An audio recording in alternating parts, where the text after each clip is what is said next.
नमस्कार। जम्मू कश्मीर के इस बुलेटिन में आप सभी का स्वागत है। मैं हूं आपके साथ रूपाली शर्मा।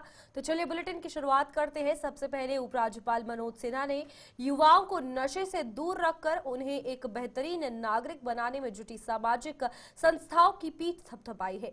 उपराज्यपाल ने कहा है कि ऐसी संस्थाएं समाज को एक नई दिशा दे रही है, जिनकी जितनी सराहना की जाए कम है। ये बात उन्होंने आज सांबा जिले के गुड़ा सलाथिया इलाके में आयोजित एक कार्यक्रम के दौरान कही।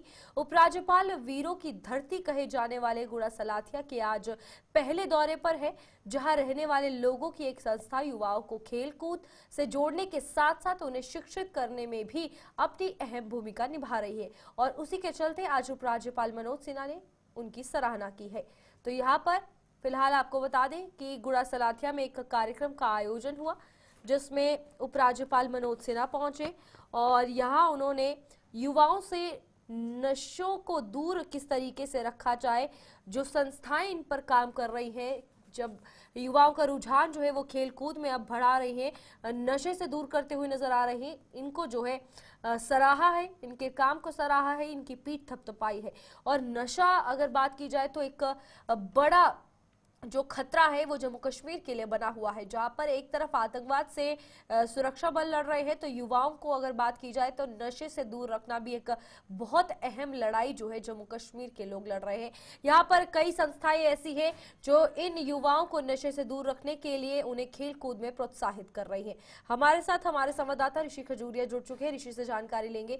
ऋषि, सबसे पहले इस कार्यक्रम के बारे में बताइएगा और उपराज्यपाल ने क्या कुछ खास बातें कही, उनकी भी जानकारी दीजिएगा।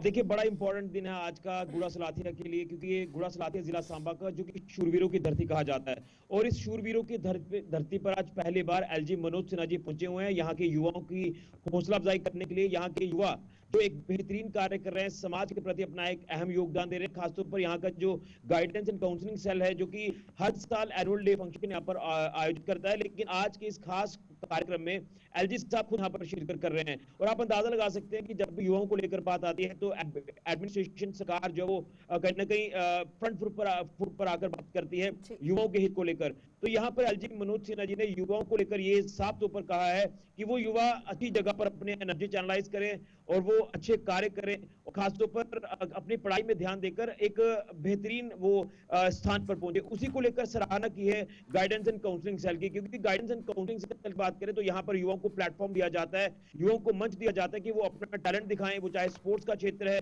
पढ़ाई का क्षेत्र है या फिर अदर जो सोशल एक्टिविटीज रहती है उस पर काम करने का अगर सिलसिला हो। तो इसी को लेकर आज उन्होंने इस चीज को अपने जहन में लिया और जहन में लेने के बाद उनको जब इनवाइट किया गया तो वो इसी से पीछे नहीं हुए और उन्होंने आज यहाँ गुड़ा सलाथिया में आने की जो शिरकत की है, ये वाकई में आज पूरा गुड़ा सलाथिया इस चीज का साक्षी बना है, गवाह बना है।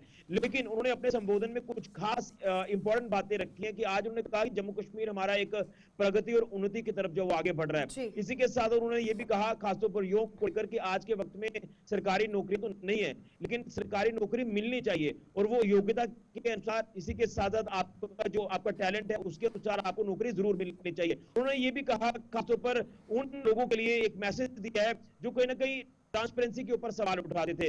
आज उन्होंने कहा कि जम्मू कश्मीर में ट्रांसपेरेंसी युग शुरू हो चुका है और जो बैकडोर एंट्रीज होती थी सरकारी नौकरियों में वो चीज अब पूरी तरह से समाप्त हो चुकी है, वो युग का अंत हो गया है। अब नया युग जो वो शुरू है कि बच्चे अपनी ट्रांसपेरेंसी के आधार पर, अपनी योग्यता के आधार पर अपनी नौकरी जो वो सरकारी नौकरी हासिल करेंगे। उन्होंने बड़ा अच्छा उदाहरण दिया कि जी यहाँ पर ऋषि किस तरीके से अगर बात की जाए उपराज्यपाल मनोज सिन्हा की युवाओं को रोजगार के लिए प्रोत्साहित करना और साथ ही साथ नशे को लेकर एक खास तौर पर बात की जाए तो जम्मू कश्मीर में सबसे बड़ा खतरा है जिसको लेकर बार बार बात की जाती है, बैठक भी होती है, जहां आतंकवाद के लिए बात की जाती है वहां नशे के लिए भी बात की जाती है। तो इसमें इस तरीके के कार्यक्रम किस तरीके से सामने आते हैं? देखिए, नशे को लेकर तो यहाँ पर प्रायोरिटी पर बात की गई है। जैसे गाइडेंस एंड काउंसलिंग सेल ने तमाम बातें एलजी साहब के सामने रखी हैं कि इनकी गाइडेंस एंड काउंसलिंग सेल संस्था इसीलिए बनाई गई थी कि नशे को रोका जाए और जो नशे का कारोबार में लिप्त लोग हैं उनको जो है वो यहाँ से एक संदेश दिया रहा है कि आप लोग मेन स्ट्रीम में वापस आ जाइए। इसमें यहाँ पर एलजी साहब ने उनकी सराहना करते हुए कि प्रशासन का यहाँ पर आपको सहयोग करेगा, लेकिन इसी के साथ पुलिस का एक दायित्व पुलिस इस दायित्व को निभा भी रही है, लेकिन अभी भी इसमें बहुत काम करने की जरूरत है। खासतौर पर नार्को टेररिज्म इस समय जम्मू कश्मीर के लिए एक बहुत बड़ा जी खतरा बना हुआ है, बिल्कुल। जम्मू कश्मीर पुलिस के लिए एक बहुत बड़ा चैलेंज बना हुआ है। उसी को लेकर उन्होंने कहा कि मिलकर काम करने की जरूरत है, लोगों का सहयोग चाहिए। पुलिस भी यहाँ पर जिस तरह से काम कर रही है, तो पुलिस और बेहतर तरीके से काम कर सकती है जब युवाओं का और समाज के लोगों का सहयोग पुलिस को मिलेगा, प्रशासन को मिलेगा। तो एक कमजोर कड़ी आप कह सकते हैं कि इस समय जम्मू कश्मीर के लिए जो चिंता का विषय है, इसमें कहीं ना कहीं अथॉरिटीज काम करती नजर आ रही हैं। लेकिन अब जब सवाल आता है युवाओं को लेकर, युवा किस तरह से एनर्जी चैनलाइज करें, जैसे प्राइवेट सेक्टर में भी उन्होंने कहा कि इसमें काफी ज्यादा बूम है प्राइवेट सेक्टर में, एंटरप्रेन्योर्स जो है वो खासतौर पर युवा बन रहे हैं, युवा जो है वो बिल्कुल। एंटरप्रेन्योर बनकर कई लोगों को रोजगार यहाँ पर दे रहे हैं, अपने स्मॉल स्केल सेटअप स्टार्ट करके, स्मॉल स्केल इंडस्ट्री सेटअप करके, या इसमें बड़े लेवल पर भी स्मॉल जो इंडस्ट्रीज है वो यहाँ पर स्टैब्लिश हो रही हैं। तो इंडस्ट्रीज एक जरिया है कि आप लोग इंडस्ट्रीज करिए, अपने स्टार्टअप शुरू करिए, युवा उसमें खुद भी जो वो अपना रोजगार का बेहतर जरिया बनाकर जी बाकियों को भी रोजगार देंगे। एक चीज सबसे बड़ी इंपॉर्टेंट उन्होंने कही, और दूसरे नशे को लेकर उन्होंने साफ तौर पर दिया कि ये क्लियर कट पॉलिसी है जम्मू कश्मीर पुलिस की कि नशे को हम जड़ से खत्म करेंगे, और उसमें कहीं ना कहीं टास्क फोर्स बनाने की भी अब ऐसा लग रहा है कि जरूरत जरूर हमें नजर आ रही है। दो चीजें, और दूसरा जो यहाँ के युवाओं की सराहना करते हुए, और उन्होंने यहाँ पर डोगरी को भी प्राथमिकता दी है। डोगरी को उन्होंने कहा कि इसमें अब जो वो आने वाले दिनों में जब स्कूल लेवल पर डोगरी और कश्मीरी भाषा का जो जिक्र जी किया जा रहा है, तो उसमें भी अब जो सिलेबस है वो डोगरी में भी जरूर होगा। लेकिन उन्होंने कुछ पंक्तियां यहाँ पर जो डोगरी में भी रखी हैं, वो मैं आपको अभी मैं बयान नहीं कर पाऊंगा कि जिस तरह उन्होंने अपनी चीजें वहां डोगरी में मेंशन की हैं। तो मुझे लग रहा है कि डोगरी को लेकर भी काफी ज्यादा बिल्कुल। आप कह सकें कि वो काम करना चाह ऋषि, रहे हैं, और ना उम्मीद है ही कि सिर्फ इसी तरह से गुड़ा प्रशासन काम सलाथिया की, करेगा। बल्कि कितना ज्यादा जरूरी है जिस तरीके से ये नशा जो है जम्मू कश्मीर में पनप रहा है, हर एक जिले में, हर एक एरिया में ऐसी संस्थाएं जो है सामने आनी चाहिए। क्योंकि ये सिर्फ गुड़ा सलाथिया की बात नहीं है, पूरे जम्मू कश्मीर में जगह जगह आप देखने को मिलता है जिस तरीके से नशा बिक रहा है। ये एक बहुत बड़ा सवाल निशान पुलिस वालों के लिए भी खड़ा है। लेकिन सबसे पहले संस्थाओं को लेकर बात कीजिएगा कि जरूरी कितना हो चुका है कि अब ये नशा जो है संस्थाओं के द्वारा युवाओं को कहीं और जो है माइंड डाइवर्ट किया जाए ताकि वो नशा जो है वो छोड़ दे।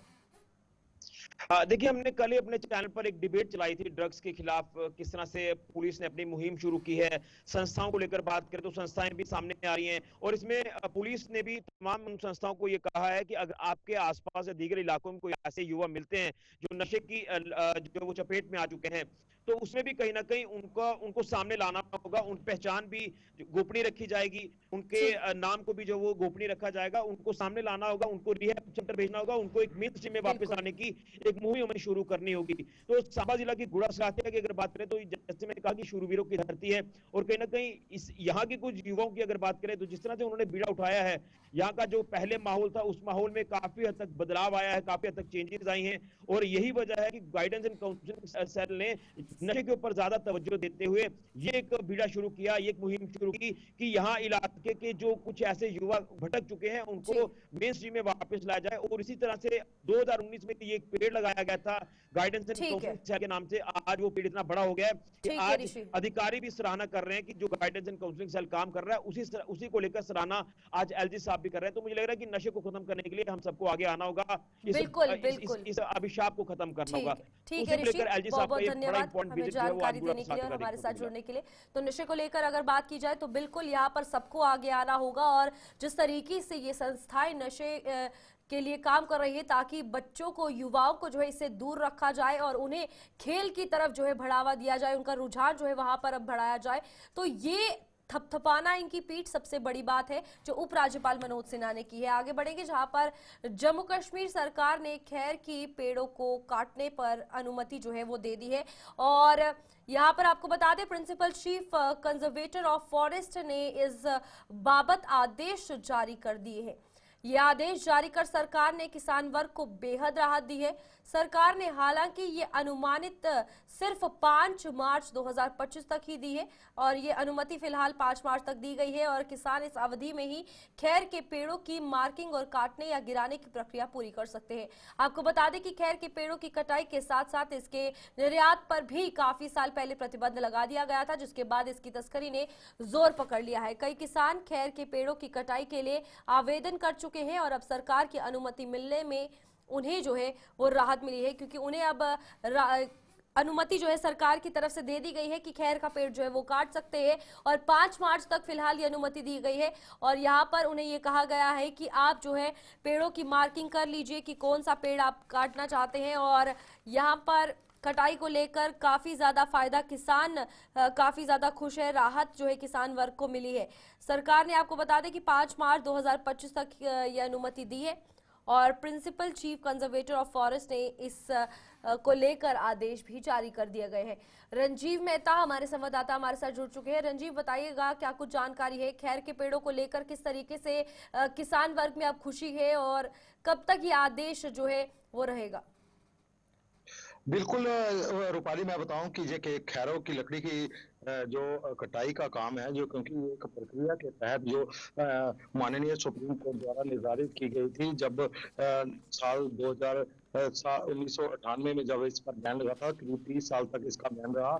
उसके बाद सुप्रीम कोर्ट ने में एक PIL के द्वारा जो दायर की गई इसका बैन खोलने के लिए, और फिर 2013 में एक आदेश दिया सुप्रीम कोर्ट ने कि इन बैन खैर की लकड़ी की कटाई को लेकर, क्योंकि खैर की लकड़ी जहाँ पर ये बताना जरूरी है रूपाली की किसान कंडी के इलाके के किसानों की एक फसल की तरह होती है, क्योंकि कंडी में अगर बारिश नहीं होती, दूसरी फसलें नहीं हो पाती, खैर की लकड़ी से किसानों का गुजारा होता है। तो ये एक बड़ी सौगात थी। इस पर 20 साल बैन रहने के बाद सुप्रीम कोर्ट ने एक कमेटी की तश्कील दी, CEC, जिसमें उत्तराखंड और हिमाचल के विशेषज्ञ शामिल थे। उन्होंने पूरा मुआयना किया और 2016 में एक ऑर्डर निकला फॉरेस्ट विभाग की तरफ से, जिसके तहत सुप्रीम कोर्ट द्वारा जो तयशुदा नियम थे, कानून थे, उसके तहत इस लकड़ी को काटने की प्रक्रिया को अमल में लाया गया।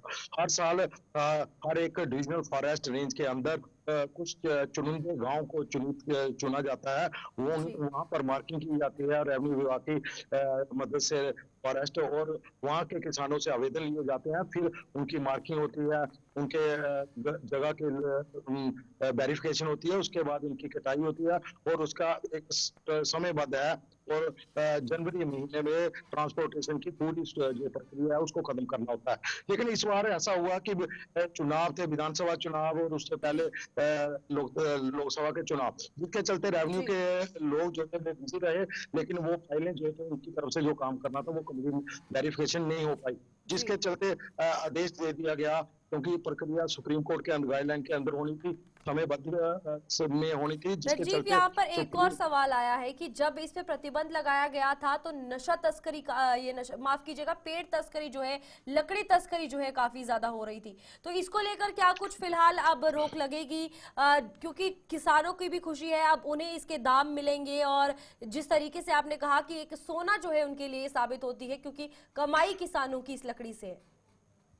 रूपाली, जहां पर खैरों की लकड़ी की तस्करी की बात करूं, वो एक अलग मसला है और अलग मुद्दा है, क्योंकि ये जो चयनित पेड़ हैं, जो गांव हैं जहां से लकड़ी काट रही है विद परमिशन, वहां पर तो ये ठीक है कि किसानों को राहत है, तस्करी उस इलाके में नहीं होगी। लेकिन तस्करी की बात करूं, उसको लेकर बड़े पैमाने पर दूसरे इलाकों में तस्करी जो होती है उसको उस पर लगाम लगाना बहुत जरूरी है, जिसके लिए प्रशासन ने कमर कसी हुई है। पुलिस प्रशासन भी अपनी भविष्य रंजीव, अब कटाई कब से शुरू होगी इन पेड़ों की?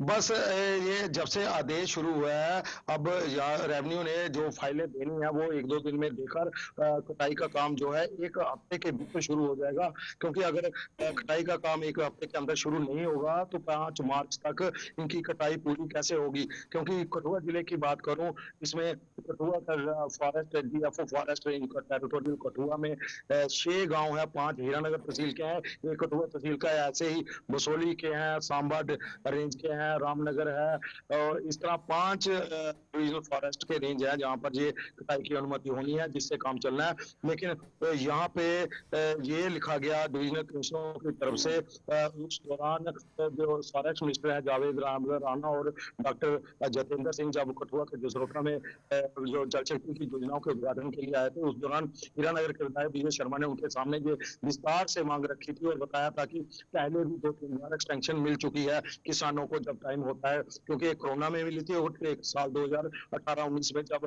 पंचायती चुनाव हुए थे तब भी एक्सटेंशन मिली थी, और इस बार भी उनको एक्सटेंशन दी जाए, ठीक है क्योंकि इस रंजीत। बार भी लोकसभा और विधानसभा के चुनाव जो है वो हुए हैं, जिसके चलते रेवेन्यू विभाग के कार्यालय और फिर ठीक है। जितने भी संबंधित डीसी है उन्होंने अपनी रिपोर्ट में ये लेटर लिखा, और इसके चलते आपको यहाँ पर एक जरूरी महत्वपूर्ण है कि कुछ लोगों का डेपुटेशन जो कल माननीय लेफ्टिनेंट गवर्नर मनोज सिन्हा से भी मिला, और उसके बाद रात को करीब 9:30-10 बजे ठीक है चीफ रंजीत। कंजर्वेटर ने जो ऑर्डर निकाला कि एक्सटेंशन दी जाए। ठीक है रंजीत, बहुत बहुत धन्यवाद हमें जानकारी देने के लिए और हमारे साथ जुड़ने के लिए। तो किसान वर्ग के लिए काफी खुशी की बात है, जहां पर अब अनुमति जो है उन्हें खैर के पेड़ की कटाई के लिए मिल गई है। फिलहाल उनके द्वारा मार्किंग की जाएगी और मार्किंग के बाद पेड़ गिराए जाएंगे। आगे बढ़ेंगे, जहां जम्मू के साथ साथ डोडा में हो रही ताबड़तोड़ चोरियों में एक कड़ी और जुड़ गई है। डोडा में जामिया मस्जिद के नजदीक चोरों ने बीती रात एक ज्वेलर के शोरूम को निशाना बनाया है। चोर दुकान का शटर तोड़कर भीतर घुसे और वहां से माल चुराकर रफूचक्कर हो गए। आज सुबह शोरूम के नजदीक रहने वाले लोगों को इसका पता चलने पर उन्होंने दुकान के मालिक को सूचित किया और सूचना मिलने पर पुलिस भी इस मौके पर पहुंच गई। पुलिस ने मौके से जरूरी सबूत जुटाकर चोरों की तलाश शुरू कर दी है।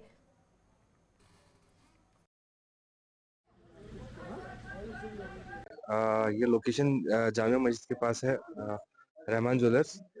तो मैं खुद ऑनर हूँ शॉप का। तो ये मुसलसल यहाँ पे चोरियाँ हो रही हैं। तो मुझे भी फजर के टाइम पे मेरे फ्रेंड ने मुझे फ़ोन किया कि दुकान का शटर भी टूटा हुआ है, ताले टूटे हुए हैं, फ्रेम भी टूटा हुआ है। तो मैं एकदम से उठ के आ गया शॉप पे। तब तक काफ़ी लोग जमा भी हो गए। तो चोरी तो हुई है, काफ़ी नुकसान भी हुआ है। अब दिखता तो है, अब वो तो अब पुलिस देखेगी कौन है क्या है। उसने कैमरा भी ऊपर किया हुआ था, तो अब पुलिस देखेगी कैसे क्या करना है।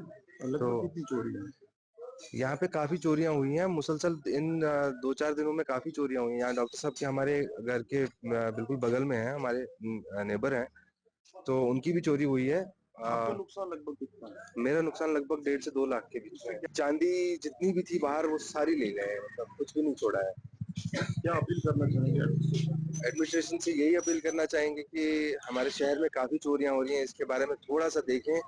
मुसलसल चोरियां हो रही हैं, तो ये काफी लोग भी खौफ में हैं इस टाइम। सब कोई घर छोड़ के निकल नहीं पाता है, मतलब चोरियां मुसलसल होती रहती हैं। तो पुलिस को चाहिए थोड़ा सा टाइट करें। यहाँ पे सुबह बखैर यहाँ पे आज चोरी हुई है। रहमान ज्वेलर्स एक गोल्ड ज्वेलरी की शॉप है, वहाँ पे चोरी की गई है। बड़ा हैरान कर देने वाली बात है कि हर रोज आए दिन चोरियां होती रहती हैं।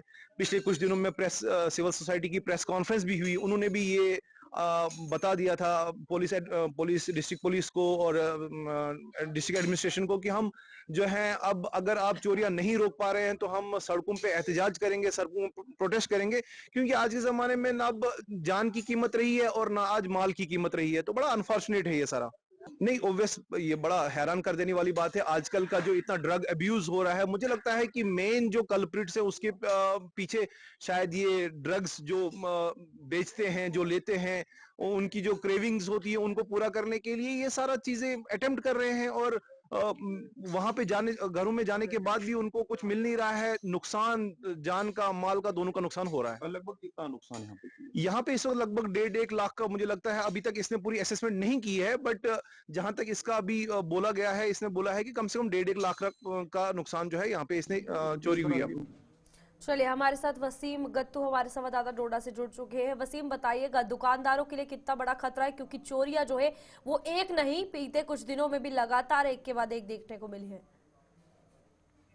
बिल्कुल रूपाली, देखिए लगातार जिला डोडा जो है एपिसेंटर बनता जा रहा है। यहाँ पे लगातार पिछले कुछ रोज हम देख रहे हैं कि चोरियों की वारदातें सामने पेश आ रही है। एक तो जो बेरोजगार है वो अपना बिजनेस चला रहे हैं, दूसरी तरफ से आप देख लीजिए चोरियां लगातार यहाँ पे हो रही हैं। कल देर रात की खबर है, रात के लगभग 1:30 बजे के करीब जो जामिया मस्जिद वाला इलाका है, नेहरू चौक वाला इलाका है, वहां पे ये एक ज्वेलरी की शॉप है, जहां पे आप देख सकते हैं किस तरह से चोर आते हैं और शॉप्स के अंदर घुसते हैं और लगभग 1.5 से 2 लाख रुपए की वहां पे चांदी वगैरह चोरी है, जो जेवर है उसको लिया जाता है। तो बड़ी चोरी हम मानेंगे इसको, क्योंकि शहर के बीचों बीच इस तरह की तस्वीरें। हालांकि मैं ये बताऊं आपको कि जामा मस्जिद के बिल्कुल अपोजिट में एक पुलिस की चौकी भी है, उसके साथ साथ में ही ये भी दुकान पड़ती है। तो आप ये मान लीजिए कि लोगों में कितना ज्यादा खौफ है। और लगातार इस तरह की खबरें, इससे पहले हमने आपको बताया था कि जो ईदगाह वाला रोड है वहां पे किस तरह की तस्वीरें थी और किस तरह से वहां पे चोर आया था, वो भी सीसीटीवी कैमरा जी। पे जो है वो कैद हुई थी तस्वीरें। आज की भी तस्वीरें हमने देखी जिसमें हमने ये भी देखा कि चोर आता है, पहले कैमरे की जो लोकेशन है उसको दूसरी तरफ करता है, उसके बाद वो दुकान के अंदर घुसता है। तो अपने आप एक बहुत बड़ा सवाल है, लोगों में गुस्सा है। हालांकि इससे पहले की मैं बात करूं, 2 से 3 दिन पहले सिविल सोसाइटी ने यहाँ पे एक प्रेस कॉन्फ्रेंस दी थी जिसमें एडमिनिस्ट्रेशन को, पुलिस को एक मैसेज दिया था कि ऐसा मत होने दे दीजिए, क्योंकि आने वाले टाइम में हम सड़कों पर भी आ सकते हैं, धरना प्रदर्शन भी कर सकते हैं। मगर हम पुलिस की जहां तक बात करें, डीएसपी हेडक्वार्टर ने जिस तरह से ऑफलाइन कैमरा हमसे बातचीत की और ये साफ तौर पे कहा कि जल्द से जल्द चोरों की तलाश लगातार जारी है, उनको पकड़ा जाएगा, क्योंकि शहर के अंदर एक ही चोरी नहीं है, लगातार बैक टू बैक। और ये भी बताना चाहूंगा, कुछ लोगों के घरों में घुसा जा रहा है, तोड़फोड़ की जा रही है, इस तरह की खबरें भी हमारे पास पहुंच रही है। वसीम, यहाँ तो पर देखना होगा चोरियों कि के साथ पुलिस एक कितना और बात है ना कि अगर ये चोर इतने ज्यादा अब इनके हौसले बुलंद हो गए तो ये घरों में भी चोरियां करना शुरू कर देंगे, फिर लोगों की जान पे भी खतरा है। इसमें पुलिस प्रशासन को अब टाइट सिक्योरिटी करना काफी ज्यादा जरूरी हो गया है। अगर बीच बाजार में सीसीटीवी के होने के भी चलते फिर भी चोरी की गई है तो इसका मतलब प्रॉपरली उनको पता है, रेकी की गई है, तो चोर तो आसपास घूम ही रहे हैं। देखिए, पुलिस जिस तरह से नजर बनाई हुई है पूरे शहर के अंदर, देखिए अगर पुलिस कोई बड़ी कामयाबी नहीं हाथ लगती उनको, तो सवाल जरूर पुलिस पे होता है, क्योंकि पुलिस सुरक्षा के लिए। मगर पुलिस का ये भी मानना है कि जब तक आम जनता हमारे साथ मिलेगी नहीं, वो हमें पूरी बातचीत हमसे नहीं करेगी बैठ के, वो तलाश जिस तरह से पुलिस करती है, तलाश में पब्लिक को भी साथ देना काफी ज्यादा जरूरी है। तो जहां पे पुलिस का मानना है कि जल्द से जल्द पकड़ा जाएगा, वहीं पे हम देख रहे हैं कि दिन ब दिन लोगों का खौफ बढ़ता हुआ नजर आ रहा है। और दूसरी बात इसमें ये देख लीजिए आप कि जो ड्रग्स करने वाले लोग हैं या बेचने वाले लोग हैं, बिल्कुल। उनके ऊपर भी नजर रखी जा रही है। जिस तरह से लोगों का आरोप है कि वो लोग भी, उनकी मुल्क से भी इस चीज में हो सकती है, उनका काम भी, जिस वक्त उन लोगों के पास ड्रग्स खत्म होता है तो उसके बाद चोरों की तरफ वो लोग आते हैं। तो देखना होगा कि क्या इसमें सच्चाई है, क्या पुलिस जल्द से जल्द इन चोरों को बाहर निकलने में कामयाब हो जाती है, इनको पकड़ने में कामयाब हो जाती है। क्योंकि जिस तरह से सुनने में ये खबर भी है कि आज पुलिस ने एक पब्लिक को मीटिंग के लिए बुलाया है, तो देखा होगा इस पब्लिक मीटिंग में कितने लोग जुड़ते हैं और किस तरह के लाए लोग दे रहे हैं। तो आने वाला इन्वेस्टिगेशन का मैटर है, किस तरह से पुलिस चोरों को पकड़ती है, आने वाला वक्त बताएगा। ठीक है वसीम, बहुत बहुत धन्यवाद हमारे साथ जुड़ने के लिए और तमाम जानकारी देने के लिए। यहाँ पर अब डोडा में चोरियों के चलते दहशत का माहौल जो है वो देखने को मिल रहा है, जहाँ एक के बाद एक चोरी की वारदात पेश आ रही है। आगे बढ़ेंगे, जहाँ जम्मू शहर की खूबसूरती बढ़ाने के लिए जिम्मेदार जम्मू नगर निगम के अपने ही कार्यालय परिसर की हालत बद से बदतर हो चुकी है। इस परिसर में टूटे फूटे फव्वारे और यहाँ पर आपको बता दें कि अर्जी निवासों के बैठने के लिए बनाई गई जगह पर उखड़ चुकी छत निगम की कार्यप्रणाली पर सवालिया निशान लगा रही है। निगम कार्यालय में बने कामकाज के लिए आने वाले लोगों ने इस लापरवाही के लिए निगम के अधिकारियों को खरी खोटी सुनाई है। लोगों के मुताबिक नगर निगम जम्मू की खूबसूरती बढ़ाने के दावे कर रहा है, लेकिन अधिकारी अपने ही इस परिसर की कोई सुध नहीं ले पाए हैं, जिनसे सरकार को जवाबदेही मांगनी चाहिए। देखिए, आपके माध्यम से ये कहना चाहता हूँ मैं, जिस प्रकार से आप कह रहे हैं फाउंटेन बने हुए हैं, तो जब ये म्यूनसिपैलिटी की ये कंडीशन है अपनी ही, यहाँ पे ये वो कह रहे हैं कि हम पूरे सिटी में, पूरे शहर में सुधार करेंगे, तो इनके अपने फाउंडेशन जो टूटे पड़े हैं, ये शेड की हालत आप देखिए, खस्ता हालत, जैसे टाइपिंग वाले नीचे बैठते हैं, बारिश हो रही है वो बेचारे कभी इधर उधर भागते हैं। तो जब तक अपना ही सुधार नहीं करेंगे तो उसके बाद बाहर का विकास तो तभी करेंगे ना, पहले तो इनको अपना सुधार करना चाहिए। तो जिस प्रकार से भी देखा कि रोड पहले कंडीशन थी, अभी थोड़ी देर पहले ही रोड बना है, तो ये देखिए रोड की हालत। तो सबसे पहले म्यूनसिपैलिटी को चाहिए कि अपना जो अंदर का सिस्टम है, ये एक इम्प्रेशन है मार्केट के लिए, सभी लोगों के, जम्मू वासियों के लिए। म्यूनसिपैलिटी का ऑफिस है मेन, इधर जो सारा सिस्टम है, कहीं भी देखिए बीच में काफ़ी खस्ता हालत है। तो इसका सबसे पहले इनको अपना सुधार करना चाहिए, उसके बाद में ये आगे पीछे कर सकते हैं। तो और पहले भी आए हम, अभी भी आज कुछ काम से आए हैं, तो एक दिन हम पहले भी आए थे, बारिश थी तो लोग सामान उठा के टाइपिंग वाले कभी उधर ले रहे हैं, कभी उधर ले रहे हैं। तो ये इस चीज़ के ऊपर पहले म्यूनसिपैलिटी को इधर ही ध्यान देना चाहिए। फाउंडेशन जो टूटा हुआ, जहाँ अंदर शेड खराब हैं, अभी रोड भी पहले ही बने थे वो भी टूट गए हैं। जब म्यूनसिपैलिटी अंदर अपने ही घर के अंदर उनकी साफ सफाई नहीं है तो बाहर वो क्या करेंगे। और ये एक जहाँ पे नहीं है, जो बाहर के एरिया वहाँ भी यही है। और अंदर, खासकर अंदर जब लोग आते हैं म्यूनसिपैलिटी को अपनी डिमांड लेके आते हैं, अपनी वो जो लेके आते हैं कि प्रॉब्लम्स हैं, हमारी गलियाँ टूटी हुई हैं, हमारे बाहर जो पार्क बने हुए हैं वो टूटे हुए हैं। जब अंदर आके देखते तो वो, मुझे लगता है अपने आप पे भी हंसते होंगे और हालात हालात देख के भी हंसते होंगे कि हम कंप्लेन लेके आए किसके पास है। जब डॉक्टर के पास जाते हैं, डॉक्टर को ही इलाज करना नहीं आएगा तो वो पेशेंट क्या करेगा वहाँ। तो यहाँ भी वही हाल है, जब ये खुद का इलाज नहीं कर पा रहे, खुद का इनका अपनी मेंटेनिंग नहीं है, फाउंडेशन लगाते हैं दिखाने के लिए कि चलो भाई शो है, लोग आ रहे हैं, थोड़ा यहाँ बैठेंगे, क्योंकि काफ़ी टाइम लगता है। कई बार सर मीटिंग्स में होते हैं मिलने के लिए, वहाँ तो टाइम उस पर चलो बैठते हैं वो लोग, थोड़ा वातावरण यहाँ खूबसूरती जगह होगी तो अच्छा लगेगा। और वैसे ही बाहर मैं देखती हूँ कि जहाँ पे नालों के आसपास जो इन्होंने आजकल एक बनाया हुआ कि प्लांट्स लगा रहे हैं, तो आप दूसरे हफ्ते देखो ना प्लांट्स होते हैं, ना जो उनके जंगल होते हैं वो नहीं होते। वहाँ पे बाहर क्या है, जो बिहारी शहरी हैं उन्होंने अपनी रेडियाँ लगाई हैं, उनको उठा के वो चेयर बना के बैठे होते हैं। तो फिर आखिरकार डिपार्टमेंट को पैसा खर्चने की ज़रूरत क्या है? ये तो वेस्ट ऑफ मनी हो रही है ना। वही पैसा जम्मू में कहीं और लगाएं, जम्मू में इतनी अच्छी अच्छी जगह है उसको कवर करें, वो तो हो नहीं पा रहा। देखा जाए तो ऑलमोस्ट हमें कंप्लेन ही नज़र आती है, म्यूनसिपालिटी के काम वो काम ही नज़र आ रहे हुए जो। तो ये समझ नहीं आ रहा कि ये सिलसिला क्या चल रहा है। जहाँ तो कोई इनकी आपस में मिली भगत है, मैं तो साफ यही कहूँगी कि जो बनाता है फिर टूट जाता है, फिर बनाते हैं फिर टूट जाते हैं। यही लगेगा तो जो पैसा है गवर्नमेंट का यहाँ लगेगा, लगता रहेगा, फिर बोलेंगे कि गवर्नमेंट के पास फंडिंग नहीं है, जहाँ पे जरूर। चलिए अभी के लिए बुलेटिन में इतना ही। खबरों का सिलसिला जारी रहेगा, आप देखते रहिए गुलिस्तान न्यूज।